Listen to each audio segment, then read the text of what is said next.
ხილისკრეფის სეზონის დაწყებასთან ერთად მეთხილე ფერმერები დაბალ ფასზე საუბრობენ. მათი თქმით, წელს პროდუქციის ფასი რეკორდულად დაბალია. ეს პრობლემა აქვთ ქობულეთისა და გურიის სოფლებში მეთხილე ფერმერებს. მათი თქმით, ფასი ხელისუფლებამ უნდა დაარეგულიროს, თუმცა ამისთვის არაფერი კეთდება. ასევე ფერმერები ამბობენ, რომ წამლობა, რომელიც სოფლის მეურნეობის სამინისტროს რეკომენდაციებით განახორციელეს, არაეფექტურია, რადგან აზიური ფაროსანა ისევ აზიანებს თხილს. სოფო ჭულუხაძე მოგვიყვება ფერმერების პრობლემებზე ვრცლად. როგორც მეთხილე ფერმერები გვეუბნებიან, ბოლო რამდენიმე წელია სოფლის მეურნეობის ეს დარგი არის განსაკუთრებით არამომგებიანი, უფრო მეტიც მათი თქმით, ბოლო წლებში ისინი წაგებაზე მიდიან და მთელი წლის განმავლობაში გაწეული ხარჯის ამოღებასაც ვერ ახერხებენ. მათი განცხადებით, წლევანდელ სეზონზე თხილის ფასი არის რეკორდულად დაბალი. ფერმერები ამ ფასის რეგულირებას ითხოვენ ხელისუფლებისგან, ამბობენ, რომ ამ პრობლემის მოგვარების მიზნით არაერთი შეხვედრა ჩაინიშნა და შედგა, თუმცა ამ დრომდე საკითხი დადებითად არ გადაწყვეტილა. ისინი ასევე საუბრობენ ერთ პრობლემაზე, მათი განცხადებით, რეკომენდაციები, რომელიც გაითვალისწინეს და ამ რეკომენდაციებით შეწამლეს პროდუქცია, ეს გაიცა სოფლის მეურნეობის სამინისტროსგან, გამოდგა არაეფექტური და აზიური ფაროსანა თუ სხვა მწერი ისევ აზიანებს თხილს. როგორც გლეხები გვეუბნებიან, აღნიშნული პრობლემების მოგვარება ხელისუფლებას არ აინტერესებს, რადგან მათი განცხადებით აგრომაღაზიების თუ თხილის მიმღები ცენტრების სათავეში არიან ხელისუფლების მაღალჩინოსნები და შესაბამისად მათ ინტერესში პრობლემის დარეგულირება არ შედის.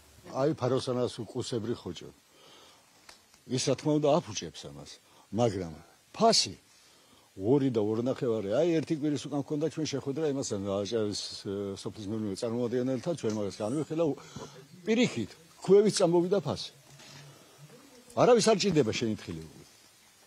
რომ სოფლის მეურნეობა საერთოდ გაშანაგებულია და თხილი მithumetes საერთოდ არ ღირს, მაგრამ დღეში აკრებ 30 კილოგრამს და გააკეთებ 50 ლარს და თუ მუშას მოიყვან 50 და 70 მუშას უნდა. მე პირადად მე რო ვკრებ, რაღაცას ავკრებ ჩემი ძალი და დანარჩენს ავტოვებ. რა აზრი აქვს მაგას, რომ და ახლა ვთქვათ, ეგერ ბევრია ოჯახები, რომელსაც 10 და 15 ტონა, 7 ტონა, 3 ტონა იმან რახნას მუშა მოიყვანოს, ვერაფერი. საერთოდ არ ღირს მაგის აკრები.